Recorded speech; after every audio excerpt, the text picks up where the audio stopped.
Hello and welcome. A very good morning to you. This is Abe Kujel from GREYTEST Design Console. Today I'm going to be doing a tutorial on understanding the basics of Sketchup, a 3D modeling design software. The reason for this tutorial is to bring to light the advantages and how simple and easy Sketchup can be compared to other 3D modeling softwares, especially for architects and designers that don't have high definition graphic systems that they can use to use those other high definitions softwares like Revit, Rhino, and the rest of them. So a little overview on what Sketchup is. Sketchup is a 3D modeling program that can be used to create 3D objects in the 2D environment. Whether you plan to model for 3D projects, 3D printing, or other purposes, Sketchup offers all the tools needed to produce professional and quality results, even for a beginner, somebody that's just getting to start the software newly. This tutorial will take you through some of the basic uses of Sketchup, which include setting up the templates, understanding the entire layout. We'll talk about some toolbars and how to navigate in the 3D environment. I'll also talk about creating basic shapes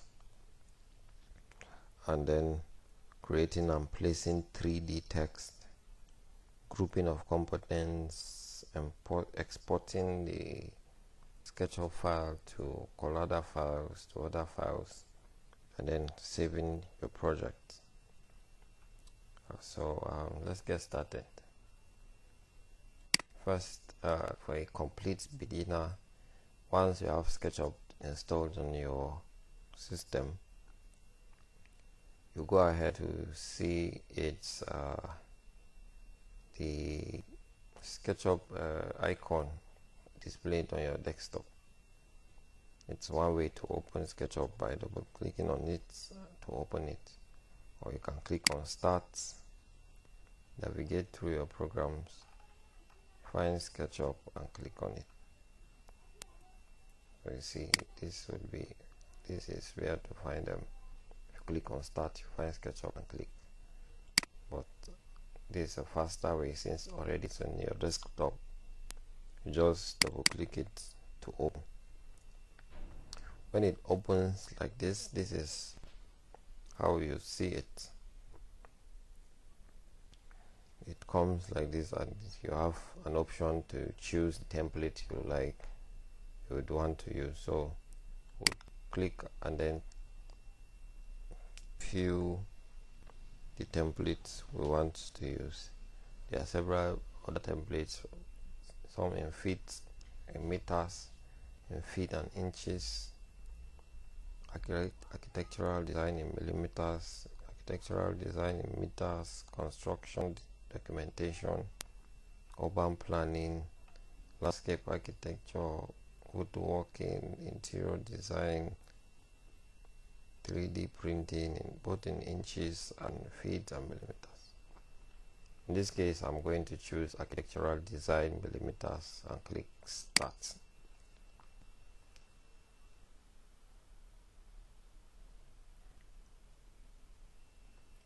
It's going to process and then open.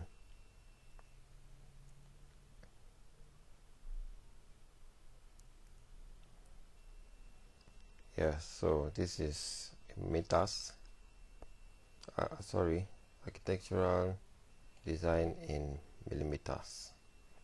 You could see that it doesn't come with a toolbar, but it has a default tray for materials, for components, styles and layers and shadows and everything you need to know, even with scenes. So we'll go ahead to open or bring our toolbars out. The toolbar is located at the top left of your window.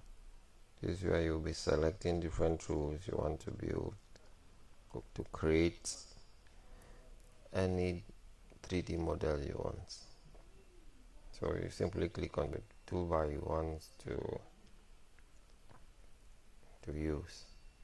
But first, let's go on and then bring out some toolbars on our screen. So you click on click on View, click on Toolbars, and select the toolbars you want to use. So let me select. I have this one. You can see our tools already appearing. I'll select these two, the very important ones I want to use.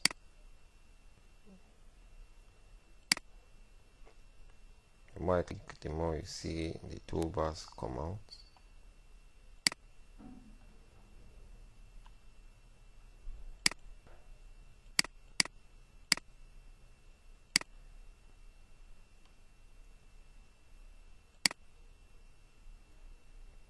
So we'll have to arrange these tools ourselves.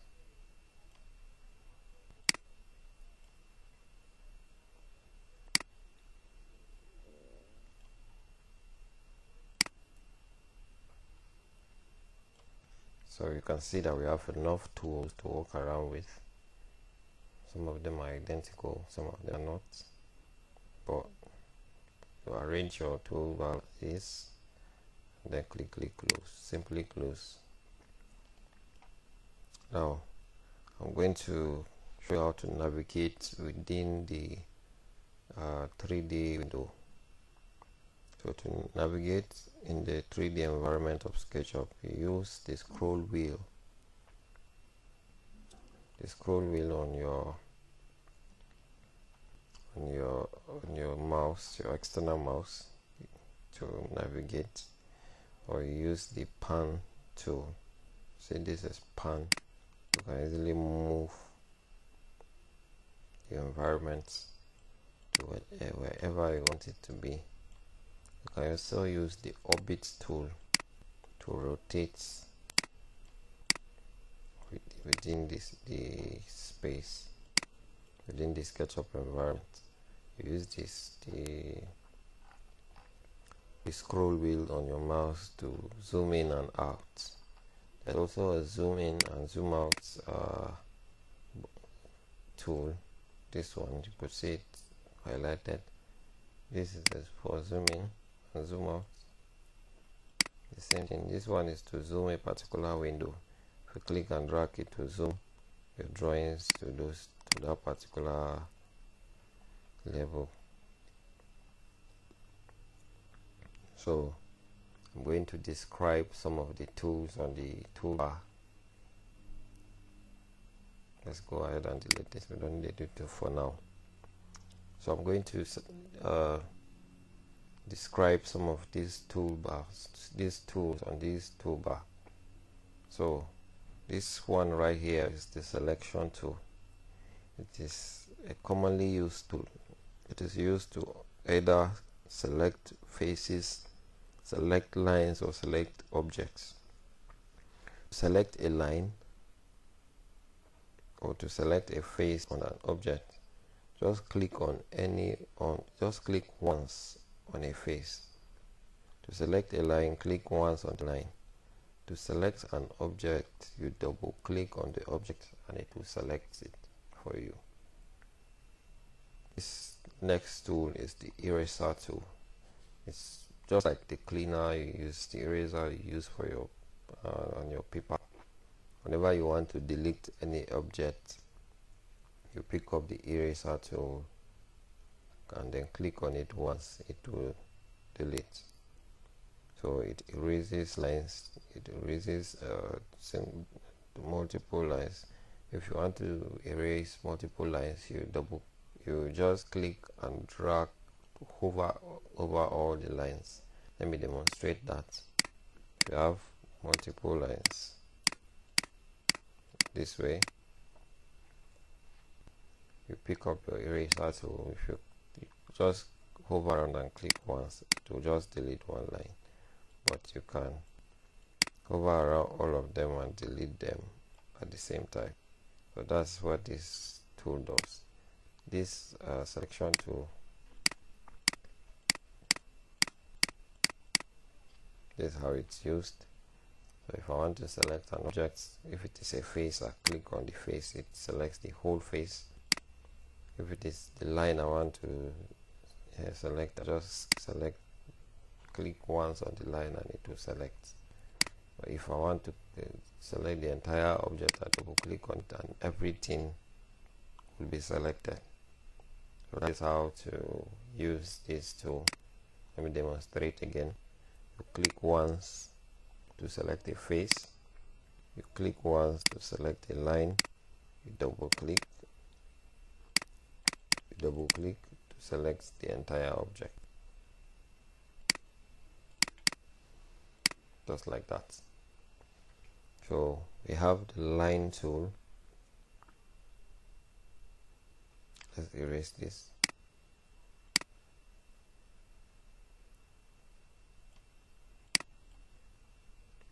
We have the line tool. The line tool creates straight lines connecting multiple lines to make spaces and faces. Okay, this line tool creates straight lines, and you can see that we have this blue line, we have this green line, and we have these red lines.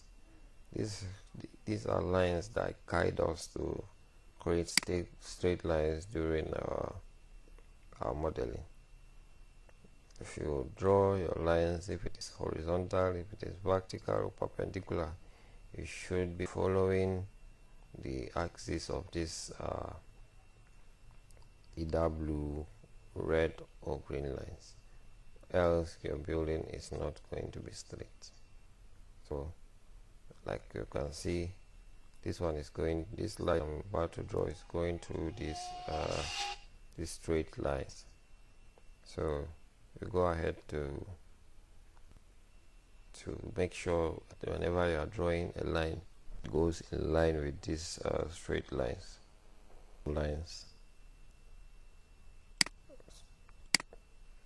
Following the blue axis, the red axis, and you can track how straight your line will be, like the way I'm demonstrating. You can see a line like that. You can see that from just lines it has created a face for me from just connecting lines. So you can draw out an entire box or an entire shape with just straight lines. Then we have the freehand tool. The freehand tool will let you draw freehand lines. Connecting these lines will create a face. Let me demonstrate.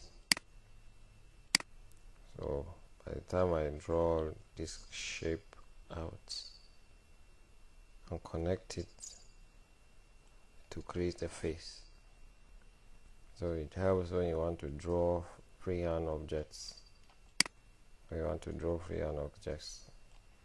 when you draw it, the face is selected, and you can select the face and push or pull this face to create objects in 3D form. So let's control that and proceed. Then there is the arc tool to create arcs.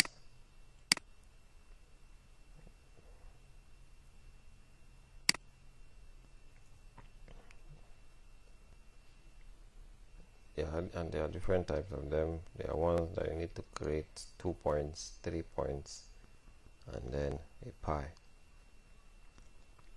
So the 2-point arc tool I used to create arcs using 2 points, just like this. This is a 2-point arc tool. So I click here, click here and just click and drag. It creates an arc for me, a 2-point arc. The 3-point arc is used to create arcs in 3 points, just like this. We click this first point, click the second point, and then drag to the point where you want the arc created, and when you click the third point, the arc will be automatically created. So we have the pie tool. The pie tool is almost identical to the first arc tool, except that it creates faces instead of lines. So let's try the pie tool.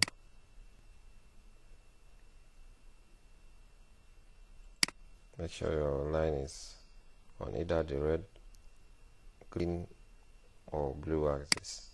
So you see, this pie tool creates a face, not just lines.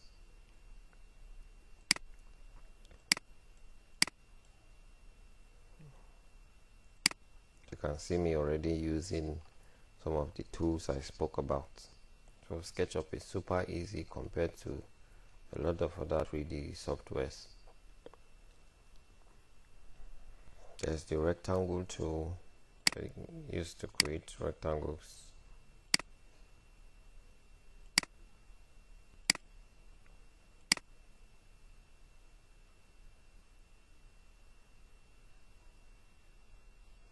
And it has tracking of the sizes of the rectangles. You can track, you can draw and then specify the data, the amount, the size of the rectangle you want it to create by just typing. You click drag and just type in the coordinates of the rectangle you want, and then it creates it for you. Let's select this all and delete. Remember, you select by double clicking on the object to delete the entire thing. So we have the circle. The circle is also, you click on the middle, you just click anywhere and then drag, specify the distance or the size of your diameter of your radius, and then you click, and then your circle is created. You can push it to create a shape.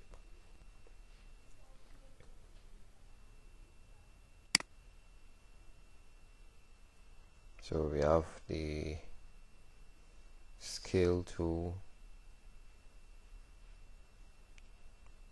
We have the scale tool.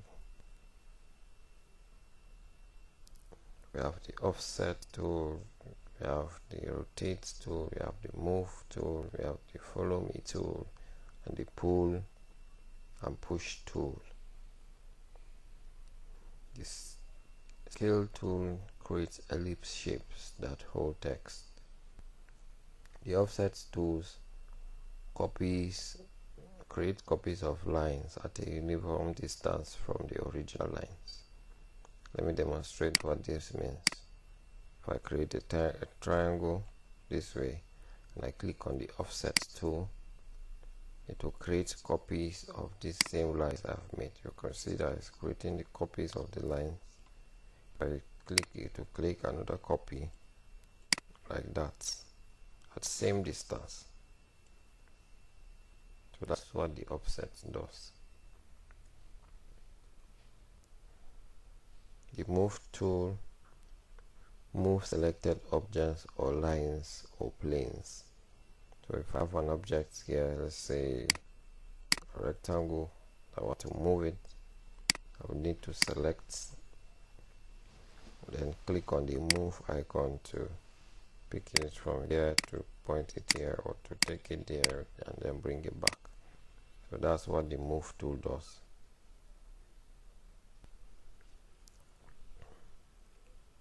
The push pull tool expands planes into 3D objects. like I have demonstrated quite a few number of times.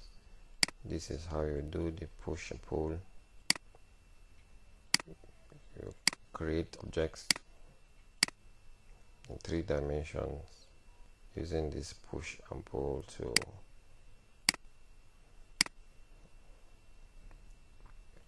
This one is pushing down, this one is pulling out, like that. So you create 3D objects using the push and pull tool.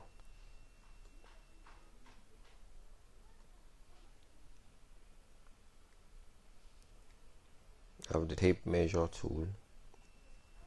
This tape measure tool is used to measure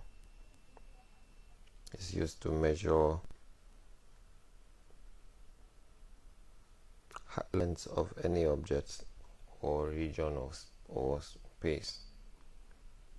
Let me demonstrate.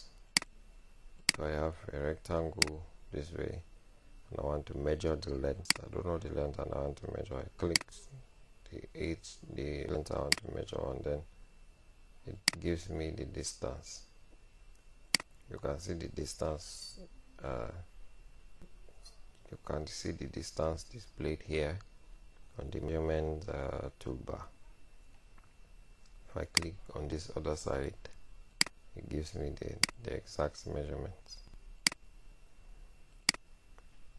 Whatever I click to measure, it shows me the measurements. I can simply type in the measurement I want. Let's say I want 5 meters. Type 5 meters and hit enter. It will give me the exact 5 meter measurement.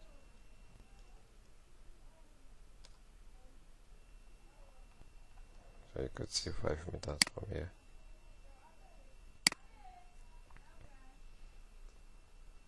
So that's that about the tape measure tool. Here we have the text tool. It's used to write, let's say, Sketchup.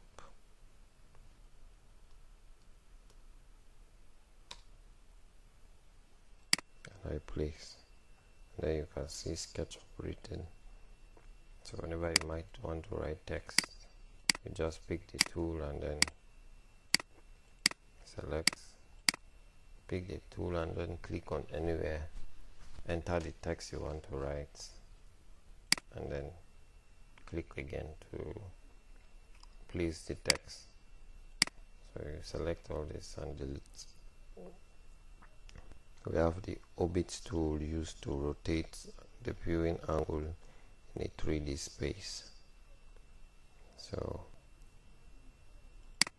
let's try something. Create, push it to a 3D space, and you take your orbit tool, you use it to rotate the 3D viewing angle. The viewing angle on your 3D object is a 3-dimensional object, since we have length and breadth and height. So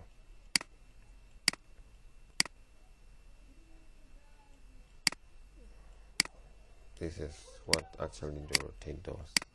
It's similar to pan, but pan only goes sideways or up and down. Only orbit has the ability to rotate it into different angles.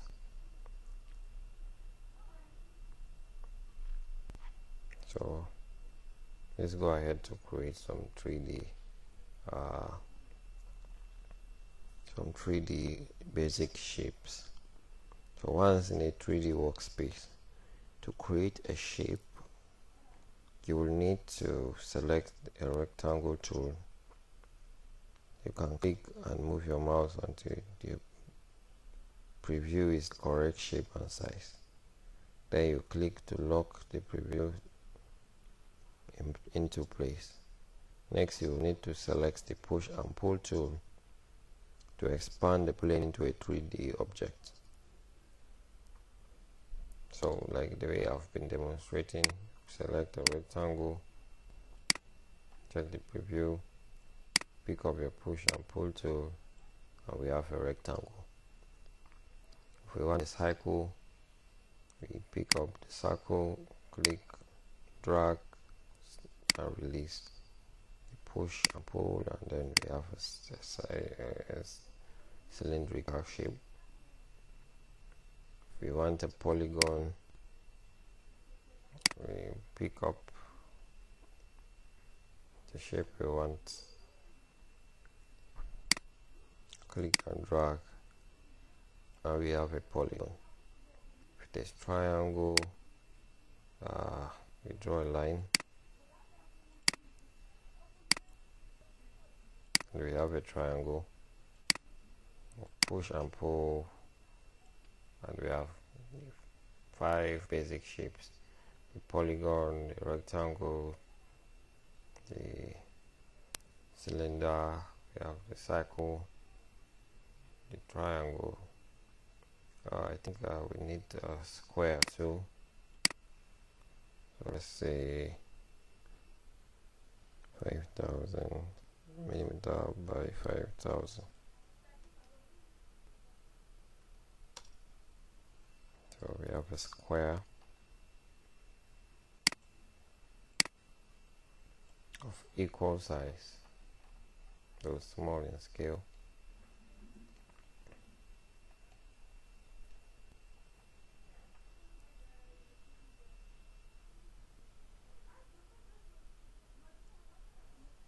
So let's go ahead to create a 3D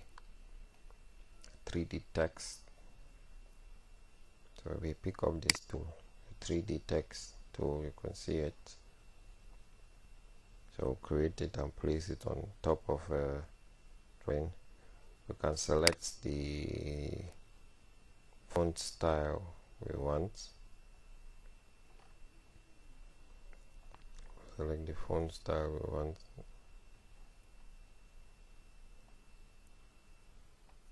Let's say we want this style. So we type our text. Let's say hello world.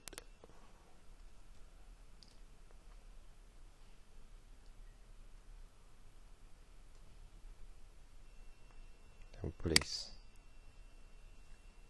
it here, and you can see our 3D text, hello world.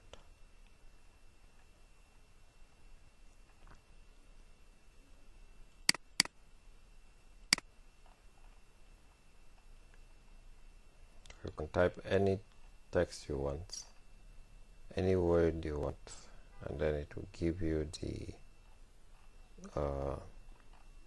it will write it down for you, and then you can easily place it on top of your objects. This shape is so large that the text looks so small on it, but you can resize the shape, the text, by scaling it.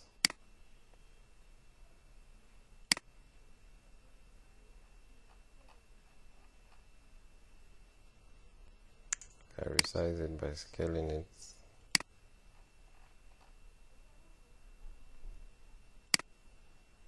Using the scale tool.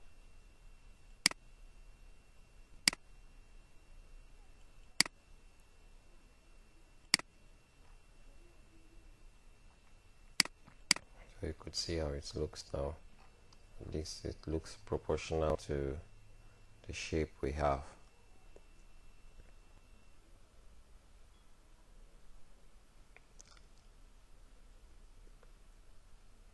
So we have groups and then components. Next thing we are going to talk about. So grouping things in Sketchup is a very common part of making 3D objects.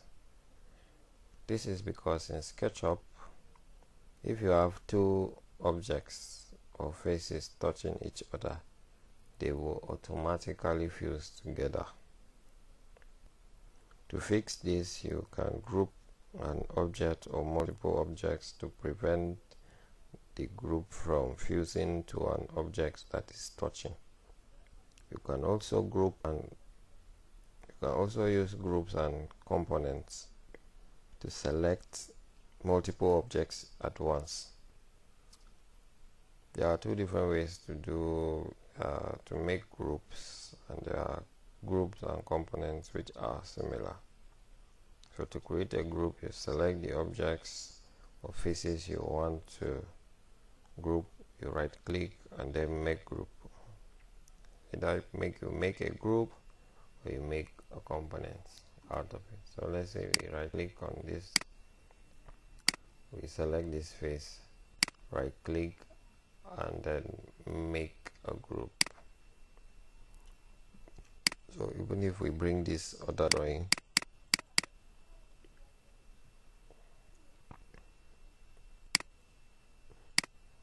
and then join it with this one,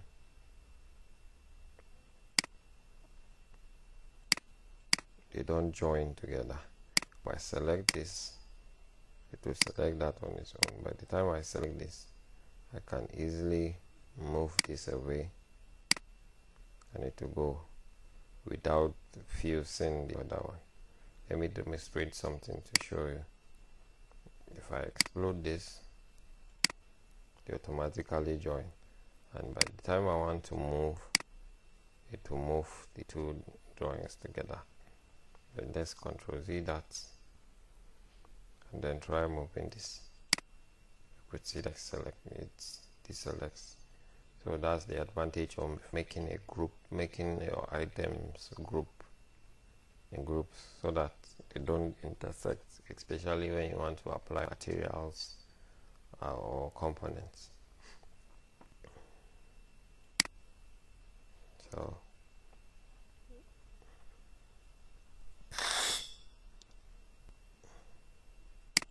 sorry about that.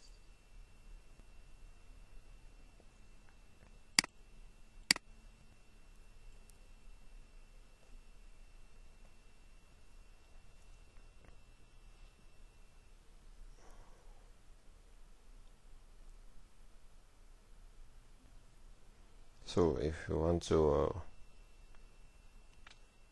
save or export a file from Sketchup, there are different formats to export. Let's say I have a drawing I've done and I want to export it. So I can either export as a 2D graphics or as a 3D model. Export as a 3D model, especially when you want to print it out on a 3D printer. So you export it, you will see different formats. See this as a collada file, especially when you want to export to be used as the Lumion file for rendering. You see what many other file formats you can use. There's the 3D files, there's the DWG, DWS, collada, and many other formats. So depending on what you want to use the file for, that's what you save your distinct. Mostly you save when you are exporting, mostly you use either the collada file or the STI file.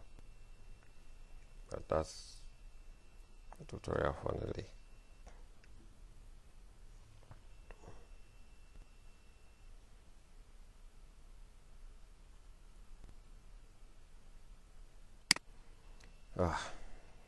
So I've touched a lot about the basics of SketchUp. Then let me show you about the entity for some basic things you would need to do. Sometimes for a model info, you come here, click on window, click on this model info, and then make sure onto your units, make sure it's on decimal, it's on millimeter, and then you make sure your precision is on 0 or 0.0. So if you have some fractions in your drawings, especially your measurements like 1.24, 1.50 or so, but normally it's okay, it's convenient if you make it 0.0. The angle units could have this 0.0 as a precision. And your text, you can set the text you want, the font colors, the font size, and then the close or open arrows, the endpoints, and then the leader. They use it to select your text. I leave that the way it is. The file location, the file size, the name and description of the files for clients or anything. We'll select all those, the components too, and everything, the animations, how many minutes, the transitions from one scene to another, how many minutes it will delay, how many seconds it will delay before moving to the next transition.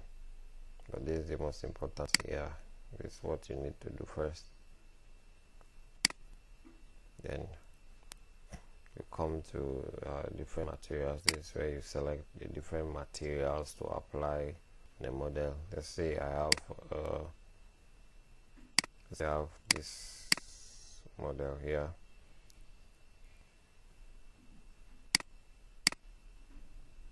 Simple model.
So let's say I have a model of a building like this.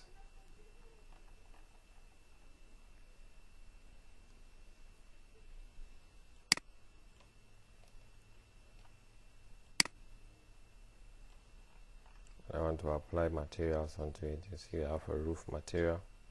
I just offset and remove my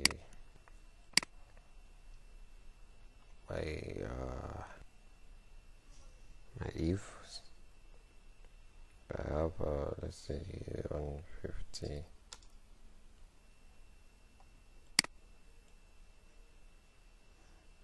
Make it visible. And then select the materials and then apply. You can see that I have a roof material.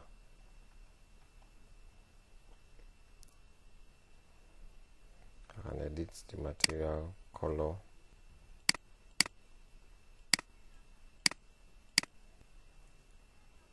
Click OK. And apply. The color will change to the color I want. So I can scale it to a more larger scale so that it will be visible as a material. I can select this also. So you could see if I want glass, go back to select, come here, check for where glass is, select different type of glass and apply, and then you can see through because it is glass. There are different types of glass, different types, different materials used. Some are visible, some are transparent, some are not. But that's how it is. If I want patterns, I can find patterns to apply. And faces, I have patterns to apply depending on the scale.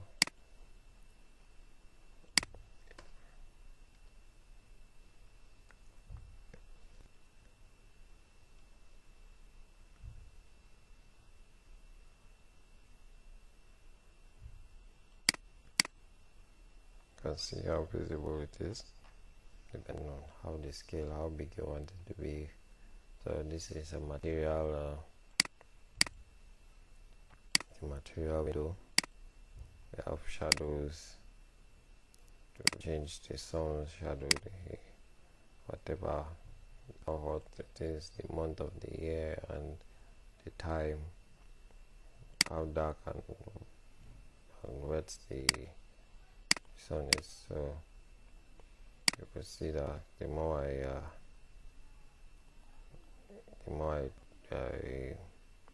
use this wheel to increase and reduce the dark and light shades, it shows you the directions of the sun and how it's going. So we have layers just like we have them on AutoCAD right now. This is a roof layer showing us the color of the roof. So we can just simply click here to add several layers and have our buildings on layers. And we have components like grasses, like car. You just click and drag from here, and then you have your vehicle in place. Whatever components you add, some of them are downloaded. So this one is the drawing info, entity info. Every entity you click, it displays the information of that entity on this entity info box. So this tool, you might not see it when you open your SketchUp newly. It is a plugin. You find it here on extensions. It is, you can download it online and install it on your SketchUp to make some of the practices or some of the modeling practices on SketchUp a bit faster than it usually is when you have to manually draw these things yourself. This tool is called the 1001 bit tools. It helps you to do a lot of things automatically without serious delays. But see so many things on what the tool does. It's very helpful and it makes SketchUp easier. There are several other tools to use SketchUp. The advantage of SketchUp again is something that you don't need very high definition graphic systems to use it, and it is easy to use. So it's your go-to softwares when you are just a beginner in 3D and you want to make the most of your designs, make the most of out of your 3D designs. So you should try and check this out. Research on this SketchUp, and I'm going to be actually putting up a tutorial, a course on the entire SketchUp from you being a beginner to a professional in SketchUp. Just watch out this space and you will see a lot of videos that I'll be doing on SketchUp to be able to enable everyone go along. I would also be using very small versions of SketchUp so that you will see that with even the very small versions you could be able to do almost the same thing someone that has a higher version would do. Could also be using a laptop with very small graphic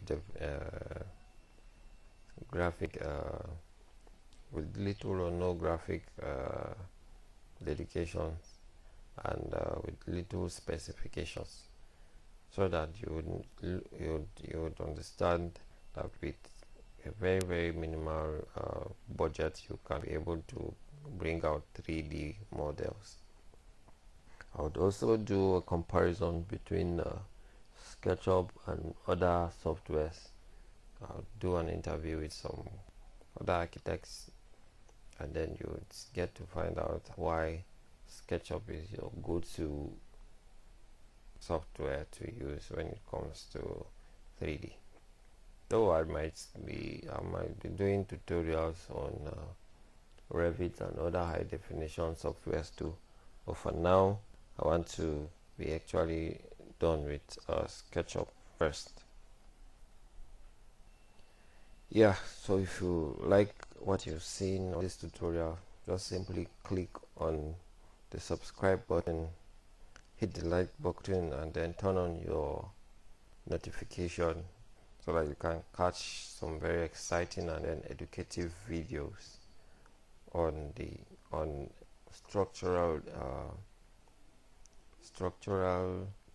softwares, architectural softwares, civil design, civil engineering softwares, and quantity surveying softwares. Do well to always check on this channel if you really want to grow in any of these aspects. We also offer consultancy services on each of these professions. If you have your constructions, you have questions you have to ask, you have whatever you want to do with regards to construction, just reach out to us via the WhatsApp numbers on your screen, this WhatsApp number, and then you can call us on any of these numbers. You can also reach us via Telegram or send an email to this, or you can send an email at abelgreykantoma@gmail.com. You can also check us on Upwork, Skype, Twitter, LinkedIn, and many all other social media platforms. You can check, you can look, you can find. So thank you very much, and see you soon.